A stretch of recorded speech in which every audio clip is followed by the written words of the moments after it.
ये lumpy virus का कोई रामबाण इलाज नहीं है। और हमने जो इलाज किया हुआ है उससे हमें तो बहुत ही फर्क, यानी सब गाय को फर्क तुरंत ही 4-5 दिन में हो गया था। वायरस न आए आपकी गैयों में, उसके लिए क्या करना है दोस्तों?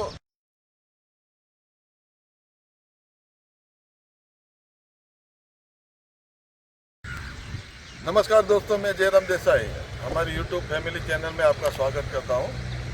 दोस्तों, आज ये हम वीडियो लेके आए हैं लंपी वायरस के बारे में, आपको थोड़ी जानकारी दे दूंगा। और ये लंपी वायरस कितना नुकसान करता है आपको सबको पता है, और काफ़ी जगह पे भी नुकसान कर चुका है। दोस्तों, ये लंपी वायरस हमारे यहाँ पे 10 से 11 महीने पहले आया था, और मैंने एक वीडियो में आपको दिखाया था भी ये वायरस है। कैसे हमने इसको ठीक किया वो भी मैं आपको बताऊंगा अभी, और आपको वही ट्रिक करेंगे तो सबसे बेस्ट रहेगा, और पशु को ज़्यादा दर्द भी नहीं करेगा। हमारे अगले काफ़ी टाइम पहले एक वीडियो में आपको मैंने दिखाए थे ये लंपी वायरस के बारे में, मगर किसी ने भी इसका ध्यान नहीं दिया इसके ऊपर, तो इसके हिसाब से ये ज़्यादा नुकसान हो चुका है। दोस्तों, पूरे इंडिया में ये अभी वायरस फैल चुका है। तो दोस्तों, हर गौशाला और हर मालधारी को मैं यही कहना चाहता हूँ कि वायरस कैसे आता है। ये हवा में आता है, और गाय को अभी उसका वायरस का जो प्रॉब्लम हुआ है आपको कैसे पता चलेगा वो मैं आपको समझाऊंगा। पहली बात ये कि गाय को जब ये वायरस का चेप लगता है तब गाय खुद खाना एकदम कम कर देती है थोड़ा, और सुन-मुन ज़्यादा रहती है, खाना भी कम कर देती है। और दूसरी बात दोस्तों, इसके दूध में भी काफ़ी फर्क पड़ जाएगा, तो आपको पता इमीडिएटली चल जाएगा कि भी इसको वायरस का प्रॉब्लम हुआ है। और नाक के अंदर से पानी भी गिरना चालू हो जाएगा। तो ये एक जानने का तरीका है कि वायरस का प्रॉब्लम गाय को हुआ है कि नहीं। दोस्तों, गाय को एक बार वायरस का प्रॉब्लम हो जाने के बाद इसको कोई भी इंजेक्शन या कोई भी वैक्सीन लगाइए मत, प्लीज़।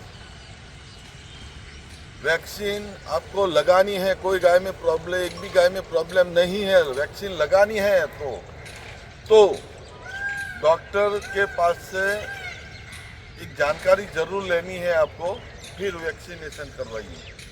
डॉक्टर को पूछ लेना है आपको कि भी ये वैक्सीन देने से वायरस का प्रॉब्लम गाय को होगा या नहीं होगा, क्योंकि मेरे को जानकारी ऐसी मिली है 2-3 जगह से कि भाई जो गाय को वैक्सीनेशन किया हुआ है उसको भी ये वायरस का प्रॉब्लम हो गया। डॉक्टर ने खुद ने इसको वैक्सीनेशन किया था तो भी ये फिर से उसको हुआ है, तो ये श्योर नहीं है, उसका मतलब वही होता है। तो वैक्सीनेशन करने से ठीक होती है तो दीजिए, मेरे को कोई दिक्कत नहीं है, ठीक है। और दोस्तों, आपकी जितनी भी गाय है, वायरस फैलने के आपके गैयों में आने के बाद क्या क्या करना है तो मैं आपको वही समझा देता हूँ। पहली बात है, गाय को खुले में रखिए, बांध के मत रखिए। दूसरी बात, जितना छांव हो ऐसी जगह ढूंढिए जहाँ पे खुली भी रह सके और छांव में भी रह सके। उससे आपकी गाय को काफ़ी तकलीफ कम हो रहेगी। और खाने में मक्के का चारा हरा,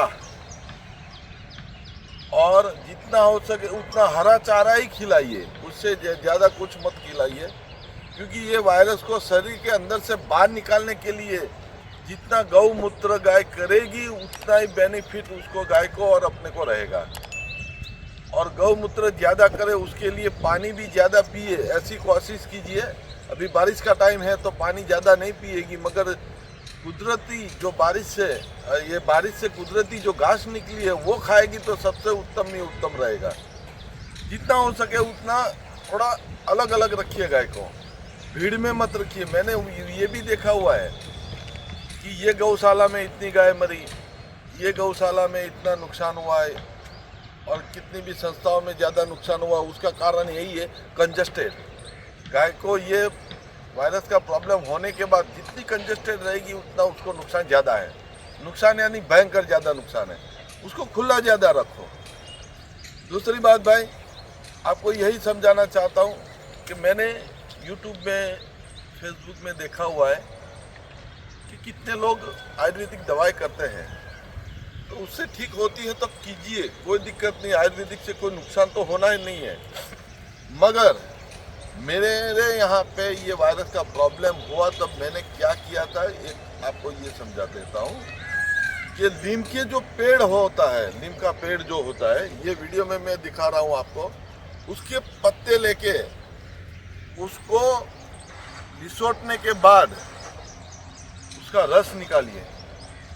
पूरा लिसोटने के बाद, रस निकालने के बाद वो पानी के साथ में मिला के उसके शरीर के ऊपर स्प्रे कर दीजिए, पूरे शरीर के ऊपर, तो जल्दी वायरस उसको टच नहीं करेगा। दूसरी बात, जितना आप नीम के पेड़ के पत्ते खाएगी उतना ही जल्दी रिकवर आ जाएगा। और फोड़े जो होते हैं, जब तक बाहर नहीं निकलेगा, शरीर के बाहर नहीं निकलेगा, उतना वो गाय के लिए डेंजर है। बाहर निकले वैसी कोशिश करने की, बाहर निकले ऐसी कोशिश करने की। बाहर नहीं निकल रहे तो जितना गौमूत्र करेगी गाय उतना ही बेनिफिट आपको रहेगा। तो ज़्यादा से ज़्यादा पानी पिलाइए, ज़्यादा से ज़्यादा हरा चारा, मक्के का चारा ज़्यादा खिलाने से वो गौमूत्र ज़्यादा करेगी, वो ध्यान रखना दोस्तों। और दूसरी बात, थोड़े बाहर निकलने के बाद फटते हैं, फटने के बाद हमने क्या इलाज किया था, वही गौमूत्र से, गाय का जो गौमूत्र होता है, जो गाय को वायरस नहीं है उसका गौमूत्र लेके वो जो फटा हुआ है उस जगह पे साफ करना है, या डेटॉल से या तो कोई भी डॉक्टर के सलाह के हिसाब से स्प्रे मारने के बाद उसके अंदर डॉक्टर की सलाह लेके मलम भी लगा सकते हो। हमने तो गाय का गोबर ही लगाया था। जो गाय को वायरस नहीं है उसका गौमूत्र लेके उसको जो थोड़ा फूटा हुआ है उसके ऊपर स्प्रे मारने के बाद उसके ऊपर हमने ये जो गोबर है वही लगाया। दूसरा कोई भी इलाज हमने नहीं किया, कोई डॉक्टर को 10 रुपये भी फीस हमने नहीं दिया है, ना कोई वैक्सीनेशन, ना कोई बोतल, ना इंजेक्शन, कुछ भी नहीं लगाया हमने। और दोस्तों, गाय को जितना हो सके उतना खुला रखना, वरना बहुत ही बड़ा नुकसान हो सकता है। और भगवान को प्रार्थना करना जितना हो सके उतना जल्दी ये वायरस गैयों से बाहर निकल जाए। और मैंने ये भी सोचा है, कितने लोग ये बोलते हैं कि कोई दुश्मन ने ऐसा किया है, ये देश ने ऐसा किया, ऐसा कुछ नहीं है। ये वायरस है, पूरे हवा में है, किसी को दोष देने की कोई ज़रूरत नहीं है। दोस्तों, एक और बात मैं आपको बताना चाहता हूँ कि भाई आपको एक थोड़ा ऐसा लगेगा जयराम भाई ये बात कर रहे हैं तो कच्छ में भी नुकसान ज़्यादा था। तो कच्छ में नुकसान ज़्यादा था, सही बात है। जिसके पास ज़्यादा गाय थी और वो सेपरेट जगह पे रख रहे थे, एक ही जगह पे सबको, उसमें नुकसान ज़्यादा है। और एक दो जगह पे लगभग 2500 से 3000 गाय एक ही जगह पे इकट्ठा की हुई थी और वहाँ पे चारा खिलाया जा रहा था। वहाँ पे ये वायरस ने हमला किया, उसके हिसाब से वो कंजस्टेड रहती थी, छांव कम था, तो उसी जगह पे ये नुकसान ज़्यादा है। बाकी कच्छ में हमारी गैयों में भी आया था मगर वो रिकवर हो चुका है। वहाँ पे क्या है कि भाई एक ही जगह पे 400-500 गाय रहती है तो 20-25 गाय को नुकसान हो जाता है, ऐसी कोई बड़ी बात नहीं है, मगर होना नहीं चाहिए। ये चीज़ हमें पहले पता थी, मगर वायरस आने ना आए उसकी इलाज करने से पहले आ गया था, तो उसके हिसाब से सब जगह पे नुकसान हुआ है। वायरस ना आए आपकी गैयों में, उसके लिए क्या करना है दोस्तों, तो ये मैं आपको बताता हूँ कि हर रोज़ शाम को आप धुआं कीजिए। धुएं के अंदर नीम के पत्ते, गूगल सब डाल के ये कम से कम 7-8 बजे तक करते रहिए। और छोटे बच्चों को ये लंपी वायरस का प्रॉब्लम ना आए उसके लिए मैंने आपको बताया कि भाई ये नीम के पत्ते लेके लिसोट के उसके ऊपर स्प्रे ज़्यादा कीजिए। बच्चों को स्प्रे ज़्यादा कीजिए, बच्चे तुरंत ही डेथ होने का चांसेस ज़्यादा रहता है। मैंने सर्वे किया उस हिसाब से बच्चों में ज़्यादा नुकसान हुआ है, बच्चों की डेथ ज़्यादा हुई है। तो उसका कारण यही है, वो छोटे होते हैं तो उसकी ताकत कम रहती है, तो उसको बचाने की ज़्यादा कोशिश कीजिए। बच्चे छोटे जितने भी हैं उसको स्प्रे कंटिन्यू करते रहिए, सुबह शाम दोनों टाइम। तो उससे क्या है कि वायरस जल्दी उसके पकड़ में नहीं आएगा। और दूसरा दोस्तों, बच्चों को भी हरा चारा ही खिलाइए, गाय को भी हरा चारा खिलाइए, जितना हो सके उतना हरा चारा ही खिलाइए। और ठंडा पानी मिले ऐसा कीजिए, गर्म पानी मत पिलाना, ठंडा पानी मिले तो सबसे अच्छा है। क्योंकि ये वायरस एक्चुअली क्या है कि शरीर के अंदर गर्मी पैदा करता है, वो गर्मी बाहर निकलने के लिए फोड़े निकलते हैं, फोड़े नहीं निकलते तो अंदर चादे पड़ जाते हैं। उसके हिसाब से गाय खाना नहीं खाती और सूखा चारा तो खा ही नहीं पाएगी, क्योंकि पूरे शरीर के अंदर के भाग में पूरा डैमेजिंग होता है। और दूसरी बात दोस्तों, ये वायरस आपकी गाय को लगा है, ऐसा एक चिन्ह है कि गाय के जो पैर होते हैं उसमें सूजन आए तो समझ लेना ये वायरस का प्रॉब्लम हुआ है, लंपी का ही प्रॉब्लम है, समझ लेना। तो वो जो पैर में सूजन है वहाँ पे भी आप गोबर लगा सकते हो, जितना हो सके उतना गोबर लगाते रहेंगे तो अपने आप ठीक हो जाएगी 2 दिन में। हमने यही किया है, इसके सिवा कोई भी दवाई नहीं की दोस्तों, ये एकदम परफेक्ट इलाज है। जितना हो सके उतना गाय खुली रखिए, उसको बांध के मत रखिए। और जो दाना देना है वो मक्के का दाना ज़्यादा देने का, और भिगो के देना है। और भूसा, गेहूं का जो भूसा आता है वही डालना है, कॉटन केक नहीं डालना है। कॉटन केक गर्म पड़ता है दोस्तों, तो इसके लिए थोड़ा नुकसान है। जितना हो सके उतना भूसा अकेला डालोगे तो भी अच्छा है, मगर भिगोने के बाद उसको दाना दीजिए। और अभी कोई भी आदमी, कोई भी मालधारी, कोई गौशाला वाले जितने भी है, उसको यही रिक्वेस्ट करता हूँ कि कॉटन केक अभी वायरस का जिसको भी प्रॉब्लम है उसको प्लीज़ मत दीजिए। और एक बात कहना चाहता हूँ दोस्तों, ये लंपी वायरस का कोई रामबाण इलाज नहीं है, ध्यान रखना। और हमने जो इलाज किया हुआ है उससे हमें तो बहुत ही फर्क, यानी सब गाय को फर्क तुरंत ही 4-5 दिन में हो गया था। तो ये भी इलाज आप कर सकते हो। और ये जो आपको मैं वीडियो में दिखा रहा हूँ, देखो ये गाय को जो प्रॉब्लम हुआ है ये वायरस के हिसाब से प्रॉब्लम हुआ है। इसको हमने कोई भी डॉक्टरी के पास से दवाई कुछ भी नहीं करवाया, हमने आयुर्वेदिक से जितना हो सके उतना किया है और उससे ठीक भी हो गई है। ये सूजन आने के बाद फटता है, ये फटने के बाद ये हालत होती है गाय की। हमें काफ़ी गायों में प्रॉब्लम हुआ था। इसको ठीक करने में हमने स्प्रे थोड़ा यूज़ किया था और उसके खुद का गोबर ऊपर लगाया था। वो गोबर लगाने से क्या कीड़े बीड़े पड़ते नहीं है जल्दी, और जल्दी ठीक भी हो जाती है। और दूसरा ये वायरस का एक किट निकला हुआ है, दवाई की पूरी किट बनी हुई है। तो वो किट का यूज़ करने से पहले आप अच्छे डॉक्टर की सलाह सूचन लेने के बाद इसका उपयोग कीजिए। उसके पहले कोई भी उपयोग करने की ज़रूरत नहीं है, ना कोई दवाई, ना इंजेक्शन, नहीं कोई बोतल चढ़ाने की ज़रूरत। गाय को ये लंपी वायरस होने के बाद ज़्यादा परेशान प्लीज़ मत करना दोस्तों, क्योंकि ये लंपी वायरस इतना भयंकर और ख़राब है कि गाय को शरीर के अंदर दर्द बहुत होता है।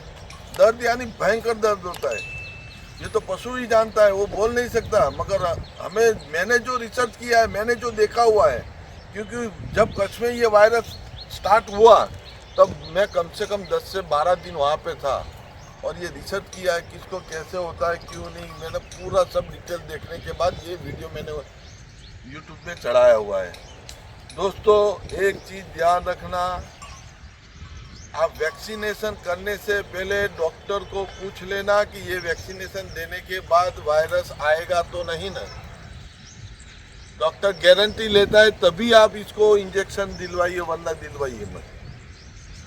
इंजेक्शन वैक्सीनेशन नहीं करना है तो मैंने आपको बताया हुआ क्या क्या चीज़ इकट्ठा करने के बाद, उसको पीसने के बाद उसका रस निकालने के बाद, नीम के पेड़ का जो पत्ते होते हैं उसका रस निकालने के बाद जितना स्प्रे करेंगे उतना ही फायदा आपको है। और वही पत्ते गाय को ज़्यादा खिलाइए। पीसे हुए पत्ते भी दाने के अंदर खिला सकते हो, वैसे ही तोड़ के खिला सकते हो। जितने नीम के पत्ते से जितना जल्दी ठीक होगा उतना कोई भी दवाई और कोई भी आयुर्वेदिक दूसरी दवा से नहीं होगा जल्दी। ठीक है दोस्तों, तो ये वीडियो हमारा देखने के बाद वायरस आपकी गैयों में न आए उसके लिए प्लीज़ हाथ जोड़ के आपको बताता हूँ कि ध्यान रखना। आ जाए तो टेंशन नहीं करना, हिम्मत रख के उसको तुरंत ही उसका इलाज करने की कोशिश करना। और दोस्तों, कोई भी दिक्कत हो, कोई भी प्रॉब्लम हो तो तुरंत इमीडिएटली मेरे को कॉल करना।